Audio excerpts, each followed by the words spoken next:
Hello there. Today we'll talk about particle objects and how to play with them and how to script them. Um, so here, if I press A and look at the script object, I could literally just type in my script here, but we're not going to use that. The reason is because we cannot click on particle objects. You can click on links, videos, images, buttons, but you cannot click on particle objects. So the only way we will be able to control the particle object is by creating a button or any other objects you can click on, and we'll put our script within that button. So there's no need to put an ID here, but it is important to have an ID on the particle object. So here I called it smoke. Perfect. So to script it, I'll have to go through. I'm gonna use Replit. The reason is again because this is all text based, so there's no, when you press enter, there's no indentation. So to make it look good and easier to read, I'm gonna use Replit. So let me take you through the architecture of Cryptovoxels again. So first off, we've got the parcel, and then within the parcel, you've got the feature. Perfect.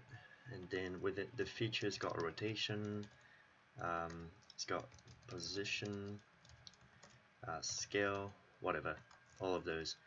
And then within the parcel, you've got players, and these players have names and all that. Something important is that all of these, so players and features, sorry, have events on them. And so, for example, we've got on dot click.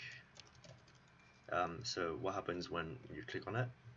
And you've got I think that's pretty much the only event we have right now. One feature that we're going to use today is emit rate. So that only applies to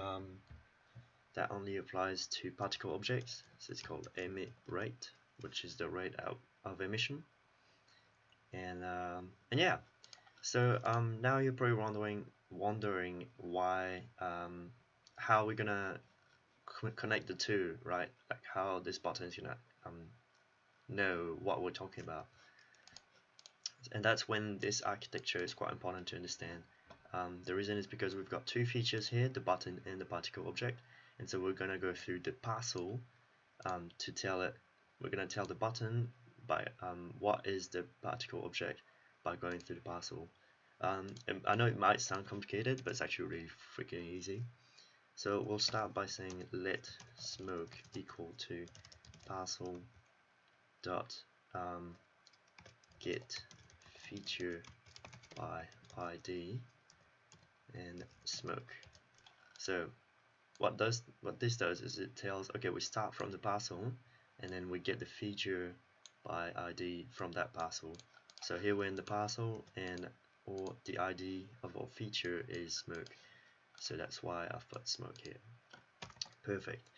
So now we're on the button. That script is within the button, so I don't have to specify what the button is. I don't have to go through let button equal. All I can do is feature dot on click. Ta-da!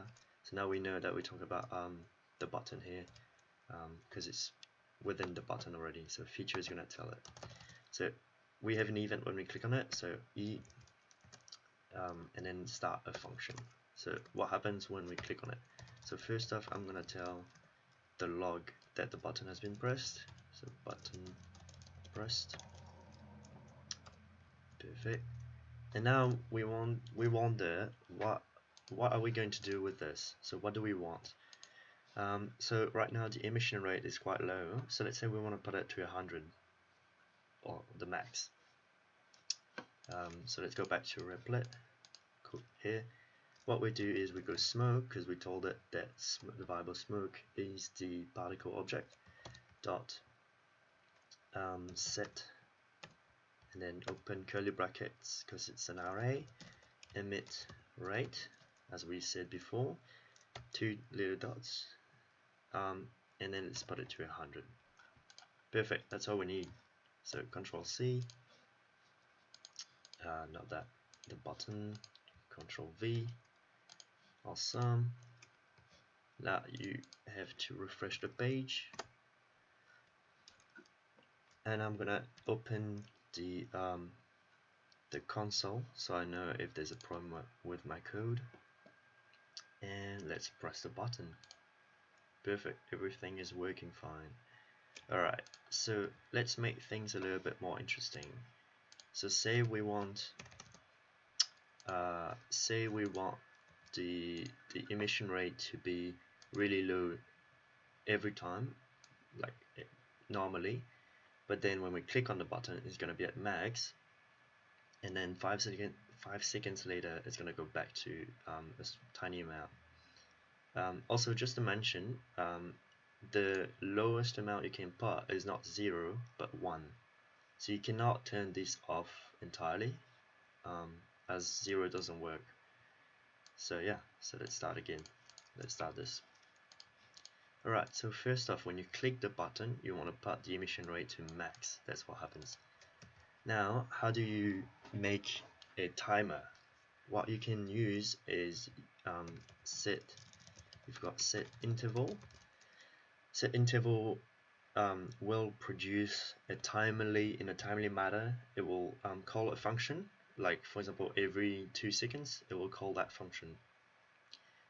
In this case we don't want that. We want set timeout, so that when you click on it, it will start a timer for 5 seconds, and once 5 seconds has passed, it will call a function. So let's start. So we've got set timeout, we've got a function within set timeout like that, then we've got curly brackets, perfect, and now we want to tell it what happens. So we want to put smoke.set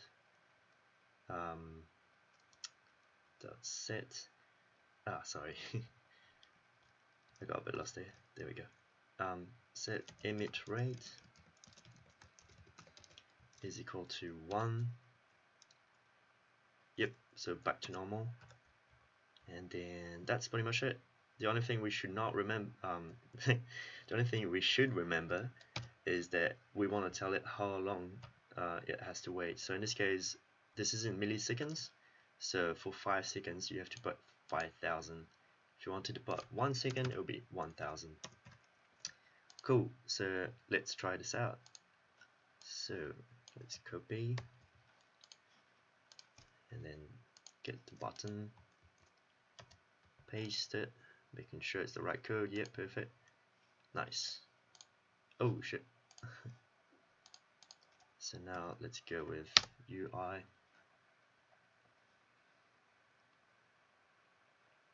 Alright, so it appears there's no problem in the code because the console is not telling me that there's a problem.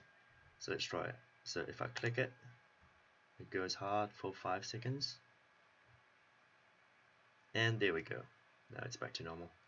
Perfect. So that was a beautiful and easy script to play with the emission rate. Is there anything we can do with it? I don't think we can change the color yet. Actually, let me see. Let me try. Alright, so I checked, and it turns out that you can actually change the color. So what I'll do is I'll delete everything we've done, but everything in Replit is still there, so we're good.